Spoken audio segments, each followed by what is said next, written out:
Mga suki, magandang araw po sa inyong lahat. Marinada po sa inyong boss. Ako po si Joseph, Sari-Sari Store Owner. Ito po ang ating mini podcast na pang-8. Ang pag-uusapan po natin ngayon ay ang mga bagong presyo mula noon hanggang ngayon. Tara!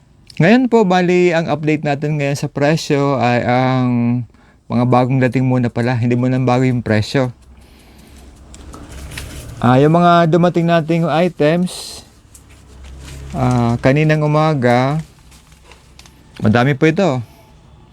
Meron na po tayong crab litro, crab half gallon, suka litro, pati kasi yung tops na white, blue, crispy fry na original, asukal, yung wash saka brown sugar, harina, malt wine, yung lana. Ito ang mga dumating kanina. At saka meron na rin tayong Reno liver spread. At saka yung mga canton. Ito mga dumating kanina. Pati na yung mga kopi ko. Yung kopi ko natin, meron pa siyang yung na may mga deals. Yung kopi ko natin. Meron pa nung isang pack niya, yung 10, meron siyang free 1. Pero pag bumili po kayo ng 5 piraso lang po, siyempre, pagkalahati, yung sobra ay akin. Ganun po talaga. Tapos, ang di po dumating yung ating snow beer. Wala po tayong dumating na snow beer. Pero mayroon tayong mga plastic gloves. Para doon sa ating mga estudyante. Manap na mga plastic gloves. Okay? Ito pa, yung mga dumating na bago ngayong week. Meron na ulit tayong magic chips, pretzels, yung max na cherry, premium na 20 grams, tsaka yung stick, chippy, piatos na cheese, Mr. Chips na yung maliliit, at yung roller coaster, at yung manamis mais. Ito yung mga junk foods natin na dumating. Pero meron pang iba, yung breadstick, at saka yung eggnog dumating na rin. At ang last po na dumating sa atin ay ang tubig, yung absolute na 6 liters saka 5 liters. Yan po ang dumating kanina. Okay, ito na po tayo sa update sa price. Yung update natin sa price, ang magbababa tayo sa asukal. Kasi yung wash sugar natin, yung 99, magbaba tayo ng 5 peso sa bawat 900 grams. Bababa po tayo ng 2 piso sa bawat 900 grams. Yan po ang presyo. Bali, ang magiging niya ng price ay 58 sa wash sugar or 99. Ang magiging na po niyang price ay 62. From 67 to 62. Yung brown from 60 to 58. Yun na po ang magbabago ng ating price. Yan pong dalawang yan. Yung iba namang produkto natin, so far, hindi pa rin po siya nagtataas at wala rin namang pagbababa. Yun lang naman yung kasing malikot ang presyo, yung asukal, harina, ganun lagi. At, ano pa? Dito naman sa mga junk foods, wala pa rin naman ng mga bago ng price. Yun natin pa rin yung mga price ang makukuha nyo dito sa aming tindahan. At, bigyan ko kayo ng papiyo doon sa ating mga tindahan pack. Pag bumili po kayo ng 6 na peraso ng gaya ng magic chips, makukuha nyo lang po siya ng 43. Yung pretzels at choco nuts, makukuha nyo po yung 6 na peraso po at 44 pesos lang po. At yung max na candy po, ang isang pack po niyan ay 40 pesos. Yung premium po na 20 grams, ang bigay po niyan natin dito sa tindahan ay 26. At yung stick naman po ay ang per pack is 100. At yung chippy naman, na chippy barbecue, yung maliliit po yan, ang 6 na peraso po niyan is only 43. Yung sa piatos naman, na maliliit, ang presyo po niyan ay 48 ang bawat 3 peraso po. At dito naman sa mga roller coaster, ito naman po ay 43 ang 6 na peraso. Sa manamis mais naman po, per piece po siya. Bali 9 pesos po ang bawat isang peraso niyan. Ito pong sinabi ko kanina, yan po ay nakapaloob po doon sa ating tindahan pack. Yan po ay yung para sa mga sa maliliit din na sari-sari store. Discounted price po siya. Makikita nyo naman po yan kasi pag dinivide nyo po yung items sa per piece, makikita nyo po yung difference. Kaya kung meron din po kayong mga maliliit na sari-sari store at gusto nyo pong bumili dito sa amin sa tindahan, sa aming tindahan po dito sa Calawag, malapit lang po yan dito sa may barangay hall at basta in between po siya ng gate ng Calawag Elementary School. Pag kagaling po kayo sa Jade, first gate at sa second gate, yung in between po, andyan po kami. Makita niyo po yung ating sari-sari store. 7 Star Gemly po ang pangalan niyan. Okay? So far, ito siguro, yan na po ang ating mga update sa ating mga presyo. At yan po mga good news natin ngayong week na to. Kasi ang mga presyo po ay stable. Sana po palaging stable ang mga price. Kasi gaya ng oil. Yung oil natin, as usual pa rin ang price. Hindi pa rin siya nagbabago. At ang per gallon po natin, the same price pa rin last week. 280 per gallon. Pero habang bumibili po kayo ng, halimbawa, kalahating galon na lang kukunin nyo, ang magiging price niya po ay 142. Bilang umaangat pa ang presyo. At lalo na po, pag bumili po kayo ng isang buti na lang ng oil, ang presyo niya na po ay nagiging siyang 29. Kaya po, siyempre, kung pagtitinda nyo rin lang naman yung bibili nyo sa akin, mas maigi kung bibili po kayo ng 1 galon. At ganun po ang dapat. Kasi pag palit ng palit, palaki ng price. Nagiging siyang retail. O kaya, siguro yun ang pwede kong maibigay sa inyo mga tips. Sana po kung bibili kayo, lalo pa kung i-resell nyo rin po, dun ko yun po sa mga tindahan pack natin kukuha. Kasi discounted price po yun. Okay? Ano pa? At ngayong week na to, di ba, tatapos pa lang ng typhoon. Pero sa awa ng Panginoon, at hindi naman tayo binaha at wala rin namang ganong destruction nangyari dito sa atin, sa Naga. At sana sa pag-blessing sa atin ng God na tig-spare tayo dun sa worst na hindi natin masabi kung ano. Kasi dito sa amin, ang pinaka-problema namin dito talaga pag bumabaha. Kasi minsan nga, hindi pa bagyo, pag sobrang ulan, bumabaha. Kaya, lalo pat kung may bagyo, medyo nakaka-stress talaga pag mayroong bagyo. Kasi, magliligpit tayo ng mga paninda, mag-aayos, at yung paglilinis, yun ang pinakamahirap. Okay?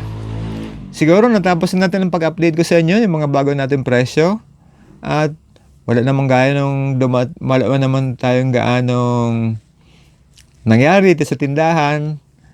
Gaya pa ng set natin, inayos natin, nilagyan natin ng extrang ilaw dito. Ewan ko ba ano kaya yung tsura nito dito. Kasi hindi ko naman namamonitor yung aking sarili. Kasi yung cellphone na ginagamit ko pag-record, hindi ko naman nakikita ang sarili ko. Nakikita ko lang yung camera niya. Okay? Siguro, yung ating mga suki, kung kayo po ay hindi pa po nakakapunta dito sa amin, at di pa po kayo na gagala pumunta sa amin, siguro po, mas maigi po punta kayo minsan dito sa amin. At saka yung amin naman ng dati ng mga customer, at salamat po sa inyo pagpatronize sa aming sari-sari store. Kasi po, kung wala po kayo, wala rin po ang ating tindahan. Ano po? Oh. At yung mga suki din po natin doon sa sa Clupa, sa Bilmar, at diyan po sa Metro Home, diyan po sa Karangahan. At part po doon sa may parte ng Mulabi, nakakarating pa rin po yan dito sa amin. At yung sa may, tama na ba yun? Triangulo. Yung urban po doon, yung housing po doon, nakakarating pa rin dyan dito sa amin na bumibili. Sa Calawag, sa Filobil. Sa Filobil. Nakakarating pa rin po sila sa aming tindahan. Salamat po at kahit po medyo malayo na po ang inyong lugar, na kakarating pa rin po kayo dito sa akin. Siguro po, yan po kayo po ang aking mga blessing. Kasi po dahil po sa inyo, patuloy pa rin po ang ating tindahan sa pag-serve sa inyo. At hanggang po ngayon, andito na tayo. Kumbaga sama-sama pa rin tayo hanggang sa, hanggang ilan ba to? Naisip ko kasi, pang long time, sabi nga niyan, pang pahabaan. Ayun ang naiisip ko pag sa ganitong tindahan. Simple man ang sari-sari store, pero ang pinaka-secret lang naman kasi diyan, yung mapanatili na natin ang ating mga suki na bumabalik-balik. At ano pa? Alam niyo po kasi pag ganito na pong gabi na, siyempre sabi ko nga pagtapos na yung pagsara ng tindahan, siya naman pagiging busy dito sa tindahan. Ganun po ang sitwasyon natin. Yan po lagi ang ating ginagawa. Everyday po, naglilinis, nag-aayos ng mga display, nag-check, nag-posting, at ano pa, inaayos natin yung tinatapos ko pa nga yung yung annual income tax return kasi kailangan natin ata yun matapos para naman wala na tayong mga sagabal kasi yung pag natambak na yung mga trabaho sa tindahan plus yung mga iba-iba pang kailangan gagawin, pag natatambak mas mahirap magtrabaho. O kaya ginagawa ko ngayon, inuunti-unti ko na lahat para ma-organize siya ng maayos para bawas trabaho at bawas consumption. Okay? Yan po ang ating routine sa tindahan everyday. Pag-aayos. Siguro naman doon sa may mga sari-sari store din nakakagaya ko, alam niyo naman siguro kung ano ang hirap at sarap sa tindahan. Ang sarap sa tindahan, siyempre lahat ng kailangan mo andito na lang. Parang meron kang ano bang tawag dyan? Yung kailangan mo andito na lang sa loob ng tindahan mo. O hindi ka nabibili sa labas. Siyempre discounted naman yun. Yun ang at ano pa? Nauubusin akong sasabihin. Ganyan talaga pag nag-record. Habang pag nag-record ka, walang script, ang inisip mo lang tuloy-tuloy ang rapidong salita. Minsan nagbablanko. Anyway, diyan na po siguro yung mga tao po, yung mga tao po, yung mga sa aking suki, ito po ang aking paraan kung paano ko po kayo makakonect sa inyo. Alam ko po naman na palagi kayong nakakahawak ng cellphone. Lahat na siguro ng tao ngayon meron ng cellphone. At alam ko namang mahilig kayo mag-scroll sa inyong mga cellphone. Kaya po nasipan ko rin, ito na ang the best way para rin makapag-connect sa inyo. Kaya po sa aking mga suki, sana po kung meron po kayong gustong iparating sa akin, siguro po comment po kayo diyan sa baba sa aking post sa ating social media platform sa Facebook at sa YouTube. At kung may gusto nating pag-usapan, pwede na naman po kayo mag-suggest o kaya naman yung product naman na gusto nyong i-add in natin dito sa ating tindahan. Ano po? Yan po ang gusto ko talagang marinig galing sa inyo. Kasi po the more po na nag-react po kayo sa aking mga post, maalalaman ko po kung ano pa ang dapat nating improvement, ano pa ba ang kailangan nating ma-deliver ng mga services sa ating mga clients. Siyempre po, ang isang sari-sari store po, kasi po, ako po kasi, ang iniisip ko palagi, na ang aking negosyo ay isa lang pong sari-sari store. Hindi ko siya iniisip na kung ano pa. Basta ang iniisip ko lang po, kahit siguro lumaki pa ang aking negosyo, ang sari-sari store pa rin po talaga ang gusto kong maging parang concept ng negosyo. Kasi ang ganitong negosyo, sabi nga niyan, habang tumatagal na yung mga loopholes mong nakikita, pwede mo siya nag-improve. Diba?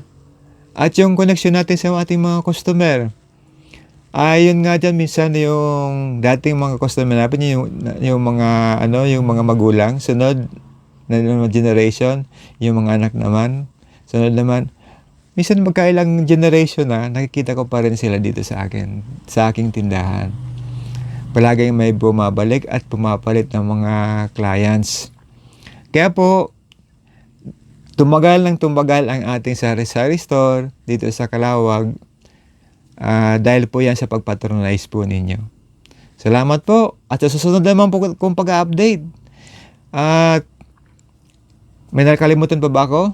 Siguro naman wala na Okay? Diyan na lang po magtatapos ang ating mini podcast ngayong gabi. Ngayon po ay araw ng Lunes at ipopost po natin siya ng araw po ng Martes. Salamat po sa pagantabay at sana po di po tayo magkasawaan sa ating mga ginagawa araw-araw. Alam ko po na siyempre kailangan ko mangulit para naman makita ninyo ako. Salamat po. Bye-bye. See you.